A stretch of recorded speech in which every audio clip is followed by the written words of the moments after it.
명동성당에 나왔습니다. 명동은 과거에 명례방이라고 불렸습니다. 조선시대 때 청계천을 중심으로 북촌에는 권력을 가진 관료들이 살고 있었고, 남촌이라고 불리우는 이곳은 가난한 선비들이 사는 한적한 주택가였습니다.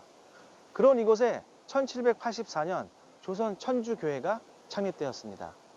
당시 명동성당터는 판서를 지냈던 윤정현의 저택이 있던 곳으로 바깥채가 60칸이 넘는 대저택이었습니다. 그런 이곳을 천주교회가 이 일대 토지를 사들이면서 언덕을 깎고 1898년 명동성당을 완성하였습니다.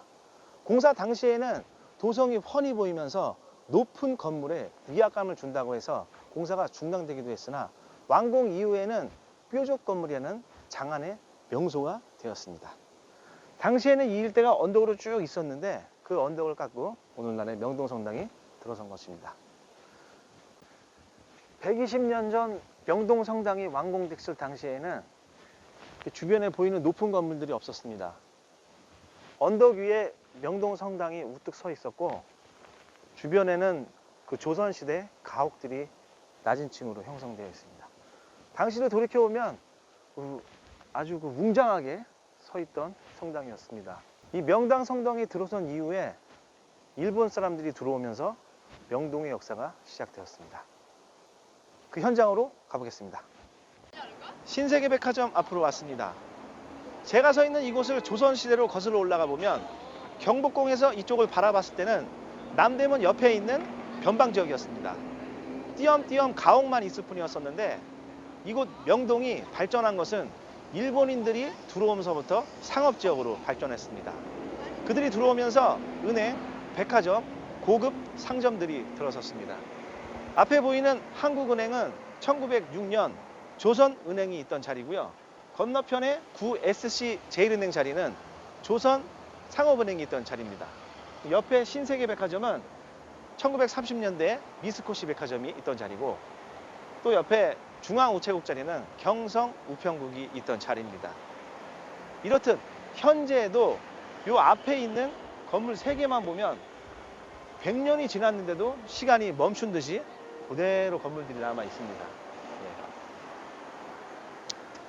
신세계백화점 맞은편에 중앙우체국 사이 골목길이 있는데, 신세계백화점 맞은편 이 골목이 일제시대 때는 혼맛집 긴자거리라고 하는 그때 당시에는 메인길이었습니다. 쭉 들어가 보겠습니다.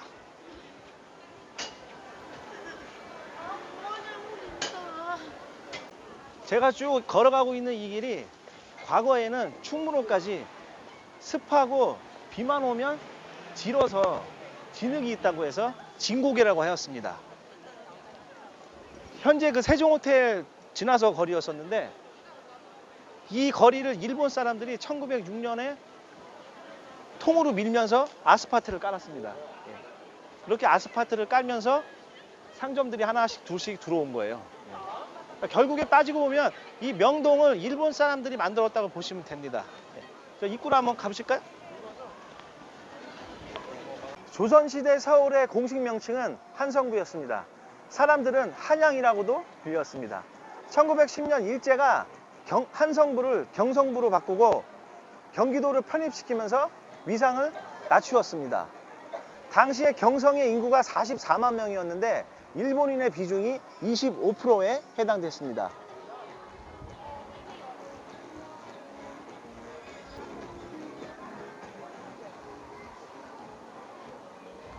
식민지 시대 경성으로 되돌아가 보면 청계천을 중심으로 남쪽에는 충무로, 명동 일대에 현재와 같은 극장, 백화점, 고급 상점들이 밀집되어 있는 그 경성 속의 일본이었습니다. 그렇게 화려한 그 상권으로 형성하고 있었고, 청계천 북쪽에는 조선인들이 거주하고 있으면서 이 남쪽에서 밀려나서 약간 좀 위축되고 그런 상황이었습니다. 일제시대 이후에 100년이 지난 현재까지도 이 명동은 전 세계 사람들이 우리나라를 찾아오는 지리적, 역사적 상황에서 봤을 때 우리나라 최고의 광역상권으로 현재까지도 자리 잡고 있습니다.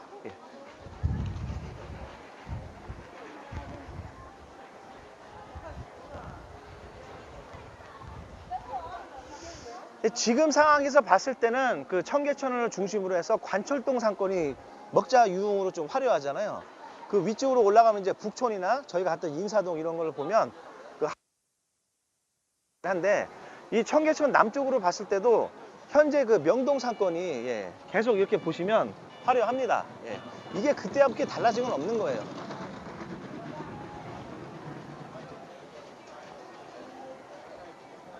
쭉 왔습니다. 일제시대 때로 돌아가 보면 제가 온 길이 메인이었습니다. 여기서부터 쭉 해서 세종호텔 뒤까지 연결되어 있는 길이었었는데, 현재 제가 온 길이 쭉 여러분 보시면은 판매 매장 위주로 되어 있잖아요. 그럴 수밖에 없는 게 여기 월세 시대가 1층 10평 기준으로 1,000만 원에서 3,000만 원에 형성되어 있기 때문에 판매 매장 외에는 외식업종 이런 거 들어올 수가 없어요. 앞에 보시는 네이처 리퍼블릭 건물이 현재 그 우리나라에서 공시지가로는 가장 비싼 건물입니다. 평당 6억 정도에 되어 있습니다. 2019년 현재 명동길의 메인은 명동역에서 시작해서 을지로 입구까지 가는 이 명동길이 메인입니다. 그리고 이 반대편에서 보면은 롯데백화점에서 들어오면서 만나잖아요. 거기가 두 번째 메인길입니다. 들어가 보시죠.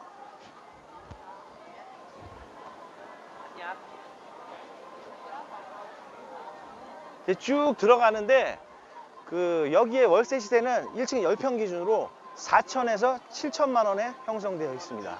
그리고 건물 가격은 평당 여기가 그 2017년도에 그 10억에 팔린 그 건물들이 한 두세 개가 있어요. 가면서 말씀드리겠습니다.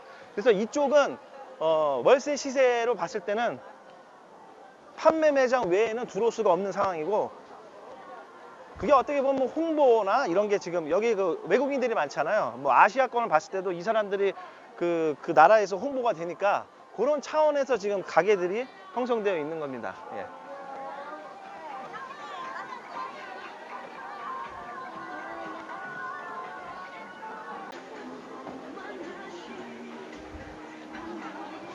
여기 있는 건물이 2017년도에 평당 10억에 팔렸습니다. 그러니까 우리가 일반적인 수익률을 계산을 했을 때는 얘기가 안 되는 거예요. 여기는 그런 이상을 초월하는 거고, 현재 여기 지금 명동을 보면은 일제시대 때부터 그 도로는 똑같은데 건물 형태만 이렇게 바뀌어 온 거예요. 그리고 해방 이후에 그 경성은 밝은 마을이라는 이름으로 명동으로 바뀌었습니다. 그렇게 오면서 1950, 60년대에는 그 정치적으로는 경복궁이 심장부였고 문화적으로는 이곳 명동이 심장부였습니다. 그렇게 금융, 경제, 그 예술 쪽 분야에서 확장이 되고 60, 70년대에는 그 명동에 있는 문화들이 대학로, 신촌으로 전파가 됐습니다. 그리고 90년대에는 그 압구정동이 뜨면서 잠깐 위축된 적이 있었어요. 명동이. 기억하실 거예요, 여러분. 그때만 잠깐 빼고는 2000년대 지나서 현재까지도 명동은 최고의 상권으로 자리를 잡고 있습니다.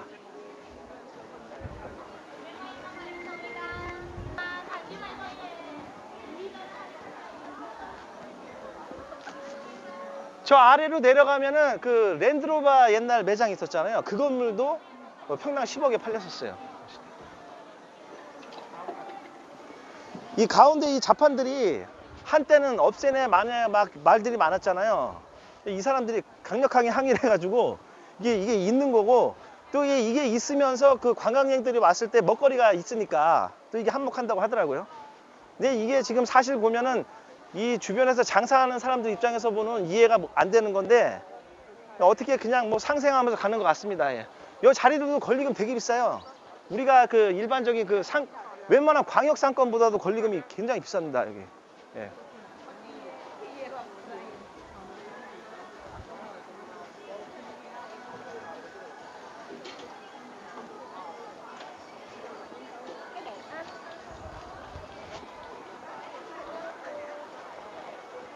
저 뒤에 보이는 랜드로버 건물 있죠? 저기도 평당 10억에 팔렸던 건물입니다. 이렇듯 이 일대에 한 3군데 정도가 평당 10억에 팔렸었어요. 저쪽이 명동 성당으로 가는 방향이고요. 앞쪽으로 내려가면 을지로 입구 역으로 가는 방향입니다. 가보시죠. 1936년도에 일본인 전용극장으로 생겼던 그 극장입니다. 메이지자라는 이름으로 생겼던 극장이었는데 해방 이후에는 국립극장으로 사용이 되다가 이후에 국립극장이 그 장충동으로 넘어가잖아요. 그리고 한동안 그냥 있다가 문화체육부가 지금 소유하고 현재 극장으로 지금 사용하고 있습니다. 예. 그러니까 이렇게 딱 보면은 명동이 일본 사람에 의해서 만들어지고 오늘날의 최고의 상권에 온 거고, 이 한복판에도 아직까지도 이런 극장이 남아 있잖아요. 예. 여기로 쭉 가면 이제 을지로 입구역으로 가는데, 제가 명동 메인길로 왔고 건너편에 그 롯데백화점으로 들어오는 이게 유네스코 길이에요. 그래서 명동 성당으로 이어지는 길이고, 제가 여기서 그냥 한 발짝만 딱 몇 발짝 들어가면은 벌써 평당 시세가 확 달라집니다. 예. 요 아래로 내려가면은 그 월세 시세는 1층 10평 기준으로 1000만 원에서 1500 정도 합니다. 여기 내려가 보시면은 그 환전소나 뭐 조그만 가방 가게들 있잖아요. 그게 한 5평 정도 되는데 그런 곳에 월세가 600 정도 해요. 예. 그래서 10평 기준으로 보면 1000만 원에서 1500 정도 하는 거죠. 예. 그리고 건물 시세는 뭐 이쪽은 그 거의 뭐 수익률을 초월하는 거고, 요 일대는 보통 보면 2억에서 한 3억 정도 건물 가격은 그렇게 돼 있습니다. 근데 명동은 아무튼 간에 그 우리가 일반적인 거를 초월하는 거기 때문에 예, 보통 보면 그런 기준이 저도 없어요. 예. 가보시죠.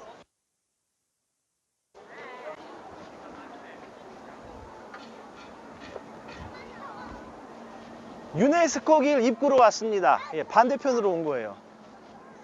일제시대 때로 돌아가 보면 3대 백화점이 있었는데, 신세계 백화점이 미쓰코시 백화점이었고, 앞에 보이는 그 롯데 영프라자가 조지아 백화점이었어요.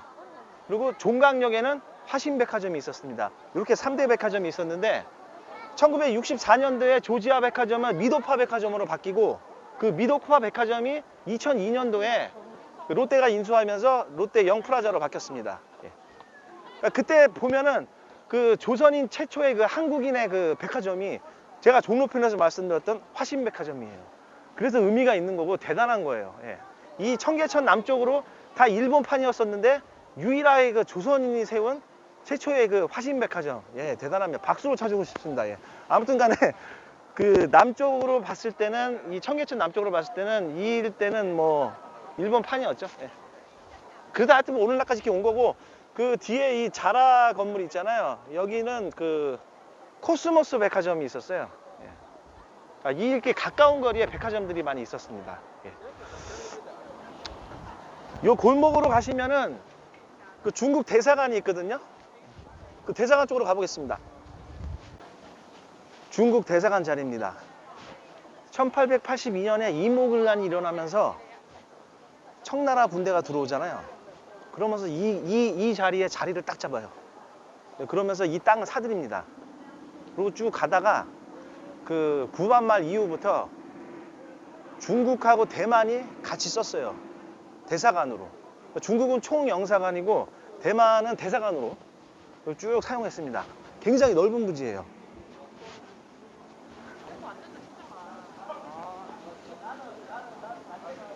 이렇게 사용하다가 1992년도에 중국하고 우리가 수교를 맺잖아요.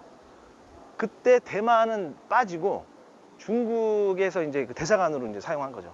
예. 이 부지가 5,000평이에요. 어마어마합니다. 예. 이 명동 한복판에 5,000평이 있고, 이게 그 2002년도인가 2012년도인가 그 재건축을 했어요. 그래서 건물이 높게 올라갔습니다. 예. 그 담도 높잖아요. 예. 그러니까 여기에 지금 토지 소유자는 중국이에요, 중국. 명동 한복판에 이렇게 5,000평이 되는 땅이 딱 자리 잡고 있습니다. 여기 땅값을 이게 환산해 보면 조단이에요, 조단이. 어마어마합니다, 지금. 그러니까 이렇게 그 중국 대사관이 있다 보니까 중국인들이 이렇게 자연스럽게 명동 일대를 많이 오게 되고, 또 뒤에 또 그 일본인들도 많이 오잖아요, 여기. 요즘에 좀 들어오긴 한데, 이렇듯 명동은 그 1800년도부터 해서 일본인들과 그 중국인들도 많은 곳이었고, 오늘날까지 이렇게 이어지고 있습니다. 예. 명동의 과거와 현재가 교차하는 메인 거리에 서 있습니다. 명동은 역사적으로 봤을 때 청계천 남쪽의 최고의 번화가였고요. 현재도 마찬가지입니다. 지리적으로 봤을 때도 사대문의 중심에 있으면서 주변 관광 코스로 지나가는 지역이기도 합니다. 국내적으로 봤을 때는 장기적으로 오프라인 매장의 축소로 인하여 명동 상권을 장담할 수 없고, 부동산 가격 또한 알 수가 없는 상황이지만, 명동만이 갖고 있는 지리적, 역사적인 인식으로 인하여 꾸준하게 발전된 것으로 예상해 봅니다.